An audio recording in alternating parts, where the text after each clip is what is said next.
माशाल्लाह सुभान अल्लाह मेरे अल्लाह की शान उसकी रहमतें बिस्मिल्लाहिर्रहमानिर्रहीम अस्सलामु अलैकुम। उम्मीद करता हूँ तमाम दोस्त खैरियत से होंगे। मैं हूँ आपका अपना मेज़बान मोहम्मद बिलाल। आप लोग देख रहे हैं बिलाल विलेज फूड। जिमें कि तुहानू पता है अजकल सर्दियों ने आवाम बहुत ही ज़्यादा मीठा खाना पसंद कर दी है। तो जनाब परेशान नहीं होने, छोटे तो लेकर बड़े तक लच्छा लच्छा जिसको कहते हैं, पतीसा टाइप लच्छा। तो जनाब परेशान होने की ज़रूरत नहीं है। आपका भाई आप लोगों को बताएगा इसके मुकम्मल असरात और मुकम्मल राज इसके बताएगा। तो अभी तक हमारे चैनल को सब्सक्राइब नहीं किया तो जल्दी से सब्सक्राइब कर दें। विलेज लाइफ आप लोगों को साथ साथ शेयर किया जाएगा। तो कैमरे के अंदर हम आप लोगों को बर्ड यानी कि परिंदे दिखाएंगे, यहाँ ऊपर हवाओं में घूम फिर रहे हैं। ये भी तो को शेयरिंग कर रहे हैं। बहुत ही खूबसूरत मनाजिर ने, यकीन मनो ये फीलिंग हर बंदे का दिल करता वेखण नूं। साडा कोशिश है कि तुहाडे अगों हर चीज़ शेयर करूँ। वीडियो को आखिर तक ज़रूर देखना, चैनल को लाइक सब्सक्राइब शेयर ज़रूर कर देना अपने चाहने वालों को। तो बिना टाइम वेस्ट किए हम लोग चलते हैं वीडियो की तरफ। वीडियो आखिर तक ज़रूर देखना। अल्हम्दुलिल्लाह वीवर जिमें कि तुहानू पता है 1 2 3 4। तो ये देखें जी माशाल्लाह सुभान अल्लाह मेरे अल्लाह की शान उसकी रहमतें बरकतें। वीवर है चेक कर लो कितना प्यारा कॉटन जेड़ा तैयार हो चुका है। ये चेक कर लो अल्हम्दुलिल्लाह चेक कर लो कितना ताजगी दे विच भरपूर तैयार होया। अल्हम्दुलिल्लाह वेख लो कितना ज़ायकेदार तुहानू नज़र आंदा पिया विलेज होम तरीके ना। ते जनाब परेशान होने की ज़रूरत नहीं, असीं तुहानू A to Z दसांगे।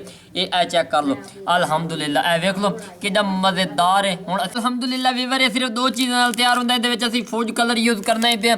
कलर केड़ा करेंदे पे हैं ये चेक कर लो। जर्दे वाला कलर मैं यूज़ करता पे विच है तो गुलाबी, लेकिन असीं यूज़ कर रहे हैं। उस तो बाद चीनी, इन्हां दो चीज़ों नाल असीं लच्छा तुहानू तैयार करके विखावांगे। पतीसा जिन्होंने कहते खूबसूरत जग ले लिया। बिस्मिल्लाहिर्रहमानिर्रहीम ये मैं चीनी पा दी है।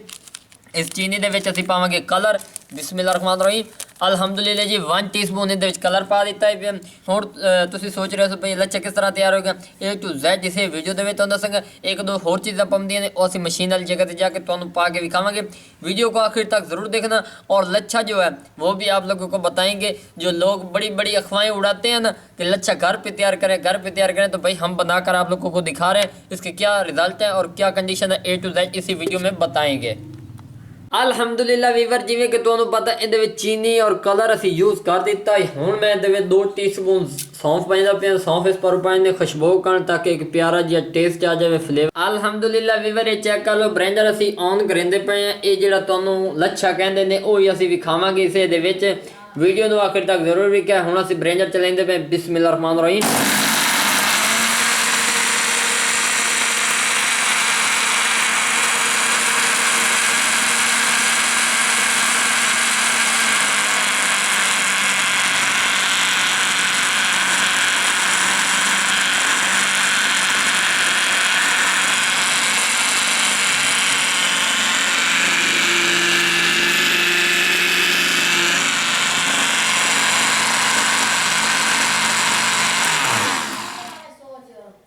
अल्हम्दुलिल्लाह वीवर हुण मैं विखाइंदा पे बिस्मिल्लाहिर्रहमानिर्रहीम। तो माशाअल्लाह सुभान अल्लाह अल्हम्दुलिल्लाह वीवर ए चेक कर लो। तुहाडे सामने मैं लच्छा काट दिता है। लच्छा आवाम रोला पाए हुए असीं सोशल मीडिया ते कहंदे ने जी लच्छा बनावना ओ भाई मेरे तुहानू सिंपल गल दस देवां। असल चीज़ वेख लो। तुहानू मैं दस्सिया ना शुरुआत लोग विखा देंगे जी लच्छा। आवाम वीडियो के उत्ते पैसे ला के बना के तबाही फिर जाती है। जबकि असल हकीकत है कि लच्छा जो बनावना ना भाई मेरे बिल्कुल आसान कोई नहीं। एक सरासर नाइंसाफी लोगों को गुमराह किया जाता है। तो बाकी मेरा मकसद है तुहानू एक अच्छा रिस्पॉन्स देना, अच्छा गाइड करना। ये वेख लो चीनी का पाउडर बनया विच रंग जो यूज़ किया वो मशीन के जरिए लच्छा तैयार किया जाता। मशीनरी टाइप तैयार होता। ये वैसे आवाम के छोड़े हुए या जग के भाव तो दस्ती तैयार हो जाता। ये चीनी ते रंग तो अल्हम्दुलिल्लाह जी असल चीज़ तुहानू मैं दसी है मार्केट वाली शै पई जी लोग तुहानू गुमराह करेंदे ने। वेख लो लच्छा असल पाउडर बनया पे तुहाडा फला पे। ये तुहानू मैं पहले दस देवां। अगर वीडियो की हकीकत तुहानू पसंद आ जाए तो चैनल सबसक्राइब कर दे। बिना मतलब वाली गल नहीं।